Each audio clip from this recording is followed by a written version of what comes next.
एक बहुत बड़ा चोर था। वह बहुत बूढ़ा हो चुका था। उसके बेटे ने कहा कि अब मुझे भी अपनी कला सिखा दें, क्योंकि अब जीवन का क्या भरोसा है। वह चोर इतना बड़ा था कि कभी पकड़ा नहीं गया, और सारी दुनिया जानती थी कि वह चोर है। उसकी खबर सम्राट तक को भी थी। सम्राट ने उसे एक बार बुलाकर सम्मानित भी किया था कि तू अद्भुत आदमी है। दुनिया जानती है, हम भी जानते हैं कि तू चोर है। तूने कभी इसे छिपाया भी नहीं, लेकिन तू कभी पकड़ाया भी नहीं। तेरी कला अद्भुत है। तो बूढ़े बाप ने कहा कि यह कला तू जानना चाहता है तो मैं तुझे सिखाऊंगा। कल रात तू मेरे साथ चलना। वह लड़का वह कल अपने लड़के को लेकर गया। उसने सेंध लगाई। लड़का खड़ा देखता रहा। वह इस तरह सेंध लगा रहा है, इतनी तन्मयता से कि कोई चित्रकार जैसे चित्र बनाता हो, कि कोई मूर्तिकार जैसे मूर्ति बनाता हो, कि कोई भक्त मंदिर में जैसे पूजा कर रहा हो। ऐसी तन्मयता और लगन, ऐसी लीन, इससे कम में जैसे काम नहीं चलेगा। वह मास्टर थीफ था। वह कोई साधारण चोर नहीं था, सैकड़ों चोरों का गुरु था। लड़का कांप रहा था, खड़ा हुआ। रात को इतनी ठंड भी नहीं थी, लेकिन लड़का कम कभी छूट रही थी। उसकी रीढ़ में बार बार घबराहट हो रही थी। वह चारों तरफ चौंक चौंक कर देखता कि कोई देख ना ले, लेकिन बाप अपने काम में बहुत लीन था। उसने एक बार भी आंख उठाकर यहाँ वहाँ नहीं देखा। चोरी की सेंध तैयार हो गई। बाप बेटे को लेकर अंदर गया। बेटे के तो हाथ पैर कांप रहे हैं। जिंदगी में ऐसी घबराहट उसने कभी नहीं देखी थी। और बाप ऐसे चल रहा है जैसे अपना घर हो। वह बेटे को अंदर ले गया। उसने दरवाजे के ताले तोड़े। फिर एक बहुत बड़ी अलमारी में, वस्त्रों की अलमारी में, उसका ताला खोला और बेटे को कहा कि तू अंदर जा। बेटा अलमारी में अंदर गया। बहुमूल्य वस्त्र हैं, हीरे जवाहरात जड़े वस्त्र हैं। और जैसे ही वह अंदर गया, बाप ने ताला लगाकर चाबी अपने खीसे में डाली। लड़का अंदर चाबी खीसे में डाली, बाहर गया।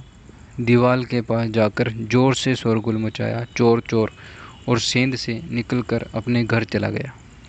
सारा घर जाग गया, पड़ोसी जाग गए। लड़के ने तो अपना सिर पीट कर लिया अंदर की यह क्या सिखाना हुआ।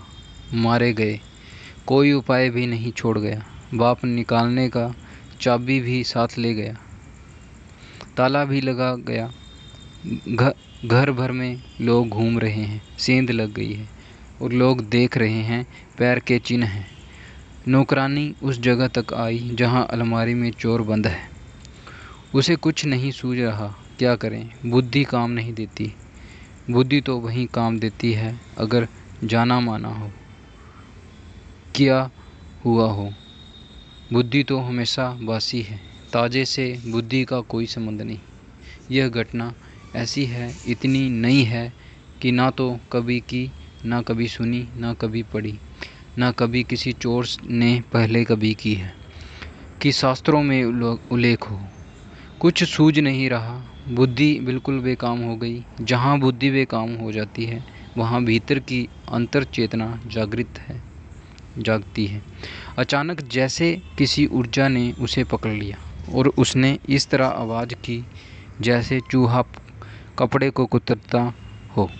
ये उसने कभी की भी नहीं थी। जिंदगी में वह खुद भी हैरान हुआ अपने पर।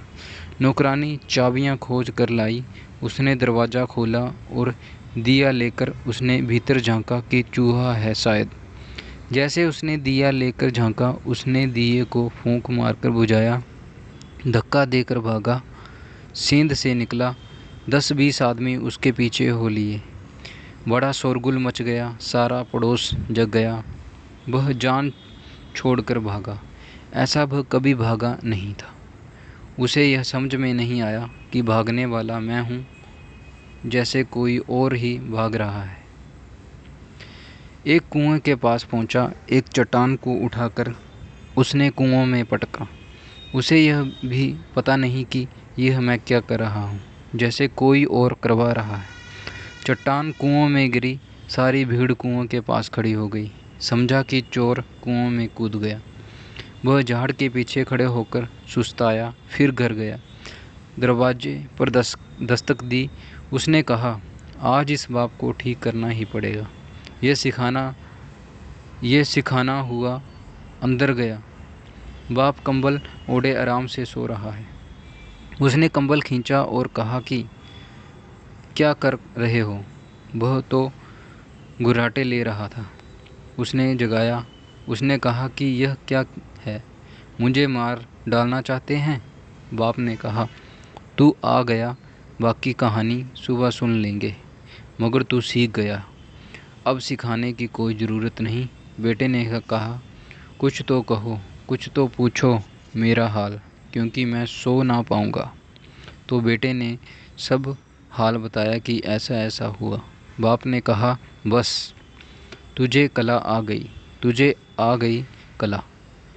यह सिखाई नहीं जा सकती, लेकिन तू आखिर मेरा ही बेटा है। मेरा खून तेरे शरीर में दौड़ता है। बस हो गया, तुझे राज मिल गया। क्योंकि चोर अगर बुद्धि से चले तो फंसेगा। वहाँ तो बुद्धि छोड़ देनी पड़ती है। हर घड़ी नई है, हर बार नए लोगों की चोरी है, हर मकान नई ढंग का है। पुराना अनुभव कुछ काम नहीं आता। वहाँ तो बुद्धि से चले कि उपद्रव में पड़ जाओगे। वहाँ तो अंतस चेतना से चलना पड़ता है। जैन फ़कीर की इस कहानी का उल्लेख करते हैं। वे कहते हैं, ध्यान की कला भी चोरी जैसी है। वहाँ इतना ही होश चाहिए, बुद्धि अलग हो जाए, सजगता हो जाए। जहाँ भय होगा वहाँ सजगता हो सकती है। जहाँ खतरा होता है वहाँ तुम जाग जाते हो। जहाँ खतरा होता है वहाँ विचार अपने आप बंद हो जाते हैं।